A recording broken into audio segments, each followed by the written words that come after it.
BJP ने अपनी पहली लिस्ट जारी की तो उसमें 195 उम्मीदवारों का नाम दिया गया और इसी कड़ी में आसनसोल से सुपरस्टार पवन सिंह को मैदान में उतारा गया। इसके बाद पवन सिंह की प्रतिक्रिया भी आई और उन्होंने कहा कि मुझ में बंगाल का खून है। साथ ही उन्होंने शीर्ष नेतृत्व का धन्यवाद भी किया। लेकिन अब पवन सिंह ने आसनसोल से चुनाव लड़ने से इनकार कर दिया है।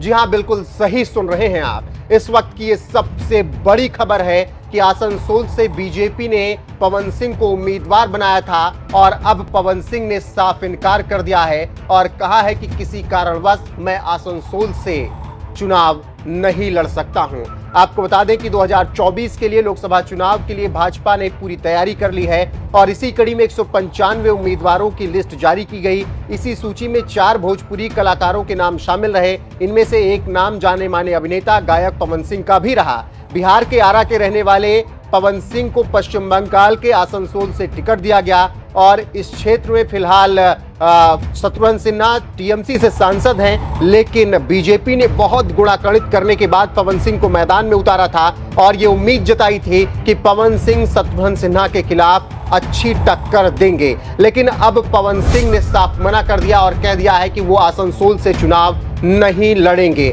आपको बता दें कि पवन सिंह ने बाकायदा एक ट्वीट किया है और ट्वीट करते हुए पवन सिंह ने असमर्थता जताई है। पवन सिंह ने लिखा है, भारतीय जनता पार्टी के शीर्ष नेतृत्व को दिल से आभार प्रकट करता हूं। पार्टी ने मुझ पर विश्वास करके आसनसोल का उम्मीदवार घोषित किया था, लेकिन किसी कारणवश मैं आसनसोल से चुनाव नहीं लड़ पाऊंगा।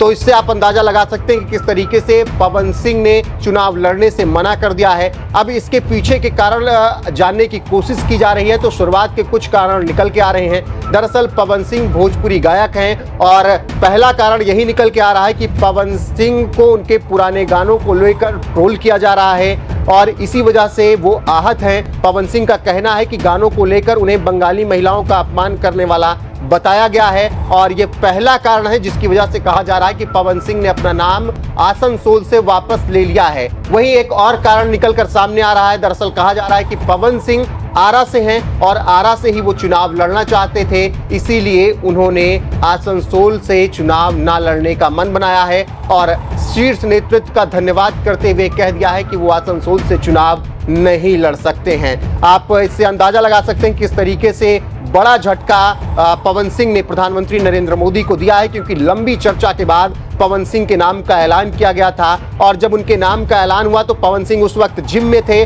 और टिकट मिलने पर पवन सिंह की पहली प्रतिक्रिया भी सामने आई थी। तालियों की गड़गड़ाहट से वहां का जो माहौल था खुशनुमा दिखा था और ऐसा लगा था कि पवन सिंह पूरी तरीके से आसनसोल से चुनाव लड़ने के लिए तैयार है। लेकिन अब पवन सिंह ने कह दिया है कि वो चुनाव नहीं लड़ेंगे। हालांकि इससे पहले उन्होंने कहा था कि मुझ में बंगाल का खून है। शीर्ष नेतृत्व को मेरा कोटि कोटि धन्यवाद मुझ पर विश्वास जताने के लिए। मैं पूरी ईमानदारी के साथ आसनसोल की धरती पर जनता की सेवा करूंगा और पूरे दम के साथ चुनाव लड़ूंगा।